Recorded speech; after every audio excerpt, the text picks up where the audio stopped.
Hello friends, welcome back. My name is Michelle Fondin. I'm the author of Chakra Healing for Vibrant Energy, exploring your 7 energy centers with mindfulness, yoga, and Ayurveda.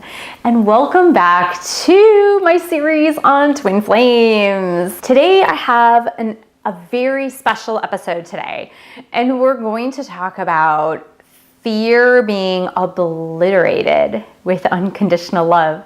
This is such an important video for me to do for you guys because I know in this journey it can be really hard when the divine masculine in particular, and sometimes for yourself as well. Like, I'm not saying that the divine feminine is actually absolved of this, but the concept of unconditional love is something that is so vast, so wide, so beautiful, so amazing, and something that we don't often experience in the physical realm, in the 3D. We don't often experience unconditional love and what it is and how to use it and how to do it and how to be it.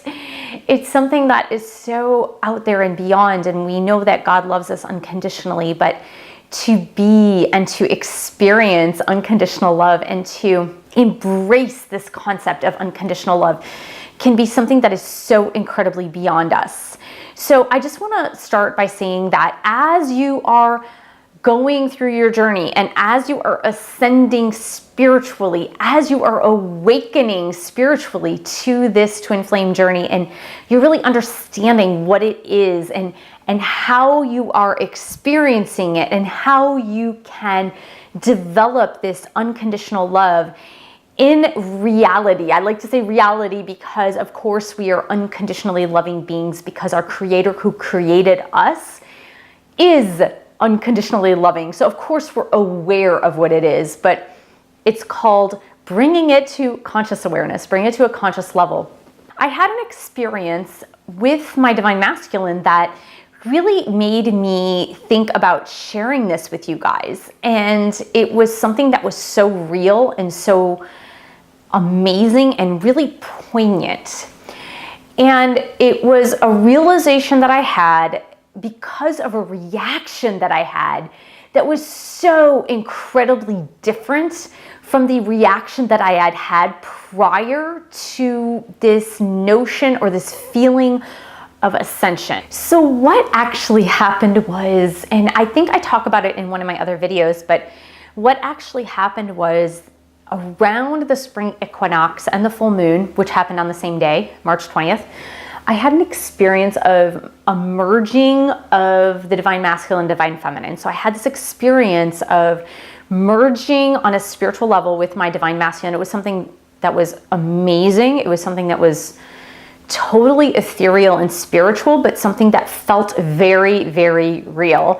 And since then, a lot of magical occurrences have happened. Just to put it in like layman's terms, you can call them coincidences, you can call them synchronicities. A lot of really magical things have been happening. And so since that point, since that date, since that point, there has been this feeling of total immersion in unconditional love for my divine masculine. So total immersion.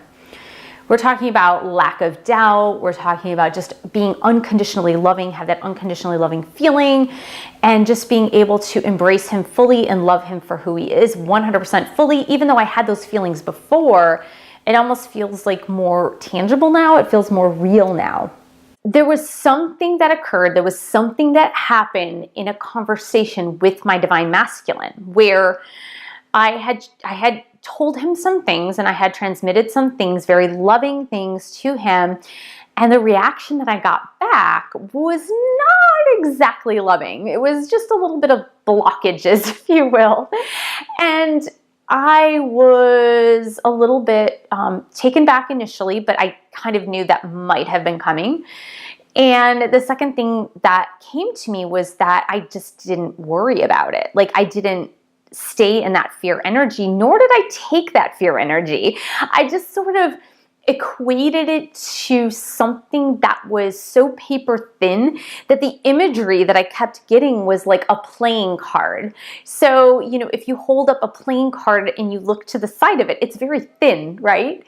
And when you are playing cards with someone, right? And you're like playing poker or playing rummy or whatever games that you play with cards. When you're playing cards with someone, like you hold up a card that might make someone lose, like you're like getting ready to like slap down that card that might make the person lose, and you're like, yay, I'm winning.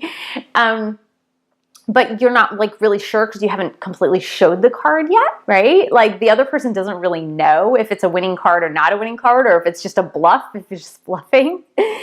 And so it was really, really interesting to me because I kept getting this imagery, and my angels give me images. So I kept getting this imagery of like a playing card. And so the interesting piece was that I know that my divine masculine's response to what I was saying was just an ego-based response. It was a fear-based response based on ego consciousness. So it was based on his own ego just trying to protect itself. And I was opening completely this notion of unconditional love, just being completely open, completely vulnerable, completely unconditionally loving, completely like heart space open. Here I am presenting this unconditional love to you, this unconditional acceptance to you, like everything. And then the return was the ego like holding up this card. And the ego's holding up this card and kind of showing the card, being like, I win, but it's kind of a bluff because the argument against unconditional love was so paper thin that it was just like the ego's feeble attempt at trying to win.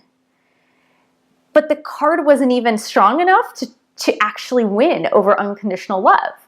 Because let me just tell you this, guys, is that any argument that your divine masculine puts up against as a front against unconditional love is just a bluff, because no argument can win against unconditional love. No argument. The ego cannot win in the face of unconditional love. It's impossible.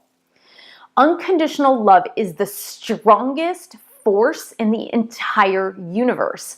Unconditional love is stronger than anything. It can break through all barriers. It can break through all doubt. It can break through all fronts that the ego is trying to put up so desperately to win the game. And unconditional love just says, I can see through that. I'm here. I'm open. I'm loving. I'm receptive. I accept you. I love you. Even in your feeble attempts, ego, to win, that's just weakness. Like, that's just the ego trying to be the ego and trying to win. Like, it's fear trying to win over love. And unconditional love totally obliterates fear. Like, your divine masculine who's holding up these arguments against unconditional love has no chance. Like, fear has no chance in the face of unconditional love.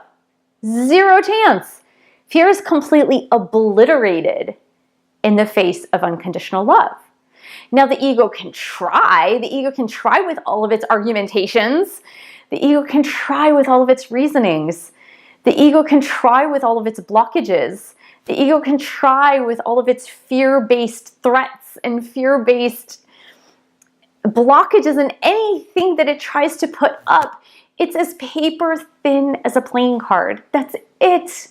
And what can you do with playing cards? Have you ever, as a kid, tried to build a house with cards? And that's actually a series, a really weird series that started out good on Netflix and then turned really super dark, so I couldn't watch it. But if you ever tried to make a house with cards as a little kid, because I was bored before there were video games, so we actually had to occupy ourselves with like actual games and cards and things like that. So if you ever try to build a house, or you've seen kids try to stack up and try to make cards stand up, that it just takes like a little bit of wind or just like movement to make those cards completely fall down. So it's the same way with the ego, with the ego's arguments, with the, oh no, like, you know, we can't be together because of our age difference, or we can't be together because of our job status, or we can't be together because of our racial differences, or we can't be together because of our religious beliefs, or we can't be together because we live in two separate places, or we can't be together because I have kids and you don't have kids, or whatever argument the actual ego tends to come up with as to why you guys cannot be in union. It's all paper thin, and it's nothing in comparison to unconditional love. So never, ever, ever, ever in a million years, never be afraid. Like, never be afraid of any ego-based argument or fear-based argument that your divine masculine puts up as a front, puts up as a bluff, if you will, to try to hide their true feelings, to try to hide their true truth, their inner truth that they may not even see themselves, but that they know that is true inside of their heart, that they know is true when it comes to their divine destiny, that they know that God has put in their heart, and they can't think of a logical reason as to why this union could work or must work or needs to work. Like, they can't think of any reasons of why. They just know that it's somehow there, but they haven't quite embraced it yet. Just know that, like, nothing can get in the way of unconditional love. Not a single thing can. And so when I say the poor divine masculine has no chances, they have no chance against that. They have no chance against the unconditional love. Because the unconditional love that you have for them is something that is so enticing, something that is so open and real and truthful and innocent and pure, that it will draw them in even against their ego's own wishes. So it will draw them in, and there is nothing they can do to combat it. Absolutely nothing. Because unconditional love always wins. God always wins in the end. God always wins. God's team is unconditional love. God's team always wins. So I heard this story in church years and years and years and years ago about a young man who was a security guard at this church, or this, place of worship. He would sit down outside of the church, it was probably in the inner city. So it was a black man sitting down, reading the Bible and reading Revelations. And so the pastor, as he would go in and come back out, he would talk to the man, the security guard, and see him reading Revelations. And, you'd see him reading it, and he'd come back, and he was like, I don't know why this, he's always reading Revelations. And so he says, I have to ask you, I have studied theology. I've been to school. Many scholars have studied Revelations. And, the mystery is, what is the exact interpretation?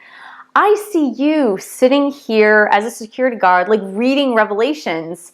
You seem to get it. Like, you seem to really know what this is about. And the security guard answered is like, sir, I don't really know what Revelations is about, but here's what I do know. In the end, Jesus wins. And so, like, Jesus is the representation of unconditional love. So in the end, Jesus always wins. Unconditional love always wins. Always wins. In that vein, there's nothing to fear. In that vein, all of your fears should be obliterated in the face of unconditional love, because there's nothing that you can do, there's nothing that your twin flame divine masculine can do to get in the way of unconditional love. Now, that being said, hold the space of unconditional love for your divine masculine. Respect your divine masculine's journey. As I respect my divine masculine's journey, he may not see it now. It might take him a while. It might take him a second. It might take him a day. But I totally respect his journey. I respect his journey. I respect his ego's journey. I respect his bluff card arguments journey, like all of that. I totally respect it. And I respect it because that is exactly where he's at. That is where he's at. I totally respect it because I love him unconditionally. And through that unconditional love, I respect where he's at. And so when your divine masculine comes to you with those objections, when your divine masculine comes with those arguments of why this can't work, of why this union is something that's crazy or insane or nuts, or it's going to destroy something that is imaginary. We're not even talking about moving family relationships around. We're just talking about, like those false arguments, like, well, because we were raised in two separate religions or different religions, like this can't work, which is a false argument. Or, there's an age difference, so this can't work. That's a false argument, as long as both of you are adults. We're a same-sex couple, so this can't work, okay? So it has worked for many people in many different variations because it is the calling of your soul. Right? It's the calling of your soul to come back into union, to come back together. It's that calling of unconditional love. It's that calling of unconditional love to come back into its original essence. So because of that, there's nothing that can combat unconditional love. Unconditional love always wins. So I hope that makes you feel better. Offer that love and support even in the face of objection, and your divine masculine will figure it out. He'll definitely figure it out. He will figure out that unconditional love always wins. It's okay. It has nothing to do with you personally. It has nothing to do with your divine masculine personally. It has to do with God's plan and God's love, which is unconditional love. So that's really what it's not an ego-based thing, guys. It has nothing to do with the ego. It has everything to do with what God is trying to accomplish here. So thank you so much for joining me. Thank you for subscribing to my channel below. Share this video with other twin flames, and thank you for pledging your support on Patreon or buying a book. www.patreon.com/Michelle S. Fondin, and I will see you in the next video.